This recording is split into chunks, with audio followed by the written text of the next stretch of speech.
తెలంగాణ వ్యాప్తంగా పెండింగ్ లో ఉన్న 8,000 కోట్ల స్కాలర్షిప్స్ ఫీజు రియంబర్స్మెంట్ విడుదల చేయాలని కోరారు ఎస్ఎఫ్ఐ కార్యదర్శి ప్రశాంత్.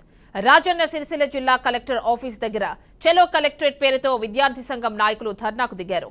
రాష్ట్రంలో 3 ఏళ్లుగా విద్యార్థులకు ఫీజు రియంబర్స్మెంట్, స్కాలర్షిప్లు విడుదల చేయలేదని ఆరోపించారు. ప్రభుత్వం ఏర్పడి 7 నెలలవుతున్నా విద్యార్థులకు న్యాయం జరగట్లేదని మండిపడ్డారు. రాష్ట్రానికి విద్యాశాఖ మంత్రిని ఏర్పాటు చేసి విద్యార్థుల సమస్యలను పరిష్కరించాలని డిమాండ్ చేస్తున్నామన్నారు. లేదంటే రాష్ట్ర వ్యాప్తంగా ఎస్ఎఫ్ఐ ఆధ్వర్యంలో పెద్ద ఎత్తున ఉద్యమాలు చేస్తామని ప్రభుత్వాన్ని హెచ్చరించారు.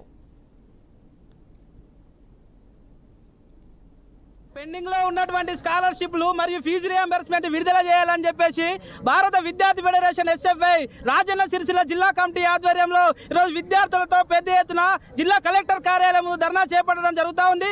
మరి స్కాలర్షిప్లు ఫీజు రియంబర్స్మెంట్ విడుదల చేయాలని చెప్పేసి ఈరోజు తెలంగాణ రాష్ట్ర వ్యాప్తంగా ఉన్నటువంటి రాష్ట్ర కమిటీ పిలుపు మేరకు అన్ని జిల్లాలలో కూడా ఈరోజు అన్ని కలెక్టరేట్ల ముందు ఈ కార్యక్రమాన్ని నిర్వహిస్తూ ఉన్నాం. ఎందుకంటే గత టీఆర్ఎస్ పాలనలోనే విద్యారంగం మొత్తం సంక్షేమంలోకి నెట్టబడింది.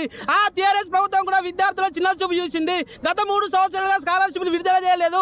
మరి ఎన్నో ఆశల కొద్దీ కాంగ్రెస్ ప్రభుత్వం వచ్చిన తర్వాత మరి విద్యార్థులకు న్యాయం జరుగుతుందని చెప్పేసి కూడా అంతే ఇప్పటికి 6-7 నెలలు గడుస్తా ఉన్నా ఇప్పటికి కూడా విద్యారంగం గురించి పట్టించుకున్నటువంటి పరిస్థితి లేదు. ఈ నూతనంగా వచ్చినటువంటి కాంగ్రెస్ ప్రభుత్వంలో మద్యానికి మంత్రి ఉన్న పరిస్థితి ఉంది తప్ప ఇప్పటి వరకు ఒక విద్యారంగానికి మంత్రి కేటాయించలేనటువంటి పరిస్థితి రోజు తెలంగాణ రాష్ట్రంలోని కాంగ్రెస్ ప్రభుత్వం చేపడుతున్నటువంటి పరిస్థితి ఉంది.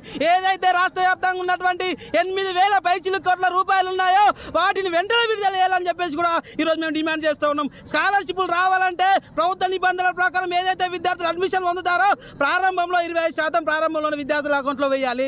మధ్యలోకి వచ్చిన తర్వాత మిగిలిన 50% అకౌంట్ స్కాలర్షిప్ల రూపంలో వేయాలి. అక్కడ మీకు అయిపోయే నాటికి చివరిలో మిగిలినటువంటి 20% స్కాలర్షిప్లు విద్యార్థులకు వేయాలి. ఈ ప్రభుత్వం ఇచ్చేటువంటి స్కాలర్షిప్లే పేద విద్యార్థులకు ఉపయోగకరంగా వాళ్ళ చదువులకు ఉపయోగపడే రకంగా ప్రభుత్వం పెట్టినటువంటి పథకం. అలాంటిది మరి అక్కడ మీకు అయిపోయిన తర్వాత విద్యార్థుల చదువులు అయిపోయిన తర్వాత మరి ఎప్పటికో కానీ చివరికి కానీ రానటువంటి పరిస్థితి ఉంది.